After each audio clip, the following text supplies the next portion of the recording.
Hello সবাই, কেমন আছো? আমি ঝুমু, আশা করছি ভালো আছো। আজকে তোমাদের সাথে একটা ড্রামাটিক আই মেকআপ শেয়ার করব। বলতে পারো যারা একটু ব্রাশে ইফেক্টের কাজল দেওয়া পছন্দ করো তাদের জন্য আজকের এই আই মেকআপটা একদমই পারফেক্ট একটা আই মেকআপ হতে যাচ্ছে। অ্যান্ড আজকে আমি একটু আইব্রোটা ফিল করে নিচ্ছি ভালোভাবে, যদিও আইব্রোটা তোমাদের সাথে অতটা ভালোভাবে শেয়ার করা হয় না। তোমরা চাইলে নিশ্চয়ই শেয়ার করবা একদিন।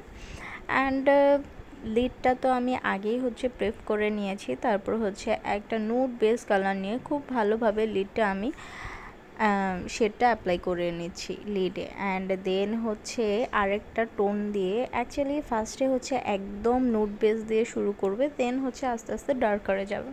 তো আমিও সেমটাই ফলো করছি, এরকম না ফার্স্টেই ডার্কটা দিয়ে ইউজ করছি।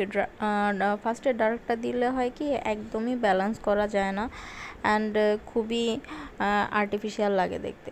তারপর আমি একটা শিমার অ্যাপ্লাই করছি। অ্যাকচুয়ালি এই টাইপের লুকগুলো না ফার্স্টে যখন করা হয়, মানে যতক্ষণ পর্যন্ত ফিনিশ না হয় ততক্ষণ পর্যন্ত দেখা যায় এটা তো খুবই সিম্পল একটা লুক, এটা কি হচ্ছে বা কীরকম হবে আলটিমেটলি আউটপুট। বাট তোমরা যদি স্টেপ বাই স্টেপ ফলো করো তাহলে দেখতে খুবই সুন্দর লাগে অ্যান্ড খুবই অ্যাট্রাকটিভ একটা লুক চলে আসে। দেন আমি শিমারগুলো অ্যাপ্লাই করার পর তারপর একদমই ফ্ল্যাট একটা ব্রাশ নিয়ে ব্ল্যাক কালার আইশ্যাডো নিয়ে জাস্ট ড্র্যাগ করে যাচ্ছি। একদম লাইনার লাইনটাতে আমি সুন্দরভাবে ড্র্যাগ করে যাচ্ছি যাতে কোনো আর্টিফিশিয়াল ভাব যাতে না থাকে। দেন একটা গ্লিটার অ্যাপ্লাই করছি।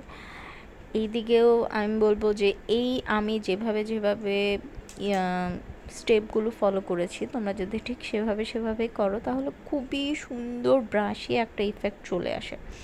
অ্যান্ড তারপর লাইনার, কাজল আর ল্যাশ পরে আমি তোমাদের সামনে চলে এসেছি। কেমন হয়েছে জানাতে ভুলো না, যদি ভালো লাগে লাইক শেয়ার কমেন্ট করে দিও। অ্যান্ড এটাই ছিল আমার ফাইনাল আই মেকআপ। কেমন লেগেছে তোমাদের কাছে একটু বলো তো।